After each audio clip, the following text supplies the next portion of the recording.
Welcome back into another episode of Hefe's World. And if you haven't already, make sure you hit that subscribe button down below. But let's go ahead and get right into today's episode. We're doing the Smackdown Preview episode.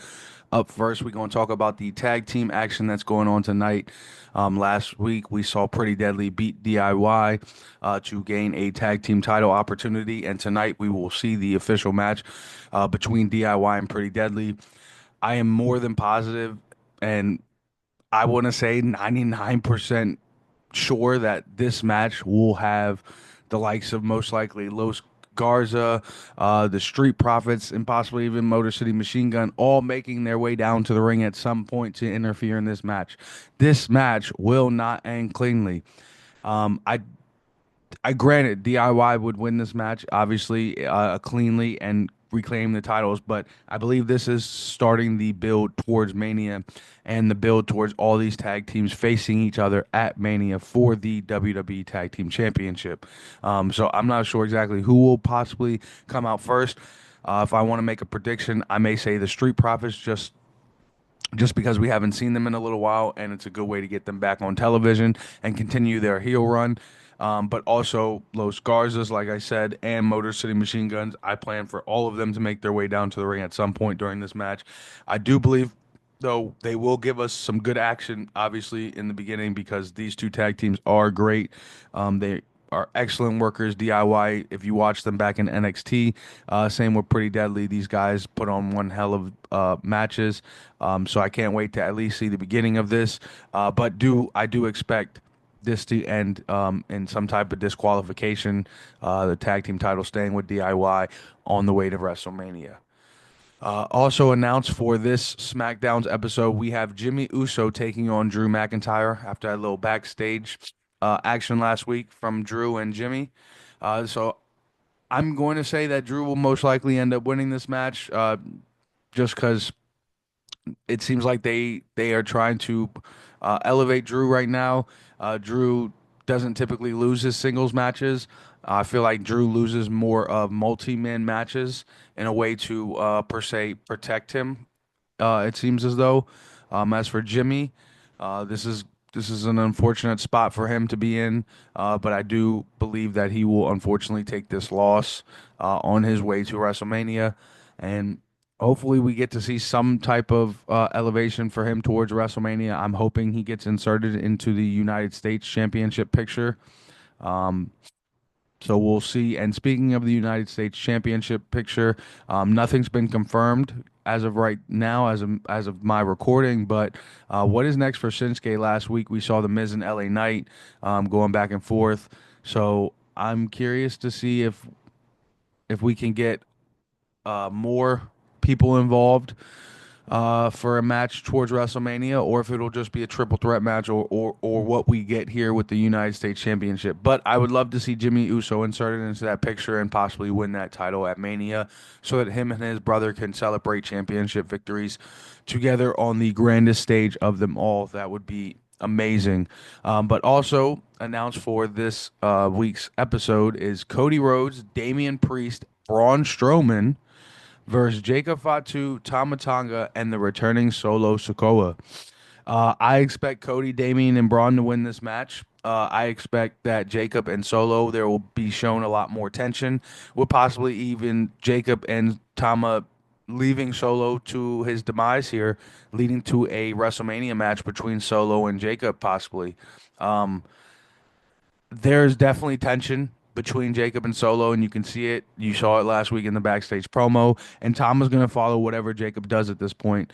It seems as though Jacob is the new leader of the new bloodline, and it's going to be curious to see what happens with Solo and if he makes his way back to Roman Reigns. Um, the whole bloodline saga story has been going on for years, and it's amazing the amount of stories they can tell, and the amount of people that aren't even introduced into the story yet. It's like Paul Heyman said, and a shout out to him before, he was talking about innings in baseball, and I'm really curious to know what inning Paul Heyman believes the bloodline story is in now, because as I said, there's still pieces to the bloodline that haven't even been introduced, pieces like Zilla. So When will he even make an appearance? And then you have people like Naomi, who's married into the bloodline, who's obviously right now in her own side, questing life with the tag team championship and doing things with Bianca and the women's division and stuff. But who's to say she doesn't insert her name into the hat at some point? I mean, could we get a bloodline women's tag team or women's champion somewhere down the line? That'll be very curious and interesting to watch as well. If Naomi ever does join the bloodline. So that's something to look out for. But yeah, back to SmackDown in this week's. I definitely believe that Solo and Jacob's tension will continue here. I can see possibly Cody getting the win here as he is champion. Braun will try and get his revenge on Jacob during this match, I'm sure. And Damien will get Damien's. But I have Cody Rhodes getting the pinfall victory somewhere along the lines in this match, most likely on Solo, as I was saying, due to Jacob possibly leaving with Tama. I could definitely see that being the case. Also, before I get into the final thing for SmackDown, the last week we saw Charlotte Flair officially challenge Tiffy for the championship at WrestleMania. So I'm sure it's not been officially announced as of my recording, but I'm sure we will get to see these two women on SmackDown tonight in some capacity, hyping their WrestleMania match. So look out for Tiffy to, I'm sure, probably possibly be interviewed first backstage or something of the sorts, or come out and cut a promo about her challenge last week, and Charlotte obviously to come out next and continue that promo. So I'm curious to see if these women will, if at all, get into any altercations this week or within the next few weeks. But we'll see what happens. This is going to be a great feud, and this is years in the making. It's just too bad that Mandy Rose isn't in the WWE to see it. Uh, but let's see what happens, guys. I'm sure Charlotte Flair will get her next championship here, unfortunately. But on to the final thing. The final boss, The Rock, has officially been announced to return to Friday Night SmackDown this week. So what does the final boss have in store for us? Will he lay the smackdowneth? Who knows? But I do believe, in my personal opinion, that The Rock is set to obviously shake some things up on the road to WrestleMania, and we could possibly be seeing The Rock versus Roman now. He cut this little promo thing where he talked about day one, uh, day one. This is my day one, stuff training.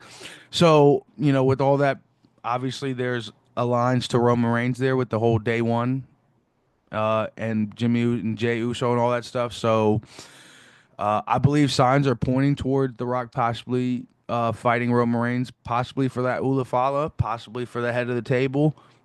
Who knows? I just personally hope that The Rock doesn't interfere with any of the main event status matches. I want to see Jimmy and Gunther. I mean, sorry, Jay and Gunther. I need to see Jay win that title. So I really hope he stays away from that. And I really hope he doesn't just intersect himself into a match at Mania with Cody Rhodes either. That match is obviously set for Cena or Punk at this point. So I really want The Rock to just, do his thing at Mania, but stay out of the way of things that are already aligned at the same time. But I'm sure some things are definitely obviously getting shaken up, but hopefully it's no title picture matches because these guys worked their butts off. Well, obviously John Cena didn't really do it, but he's earned the spot, just like The Rock has definitely earned his spot.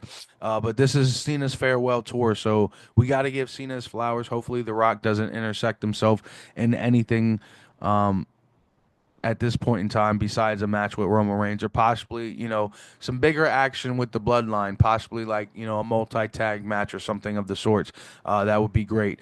But whatever The Rock does, it will be amazing. I just hope he doesn't take away anybody's shine. But I'm definitely excited to see what The Rock has in store for SmackDown, and I will definitely hit y'all with a results episode after the show. Make sure y'all hit that subscribe button down below, and just remember, this is Hefe's World, and you're just living in it.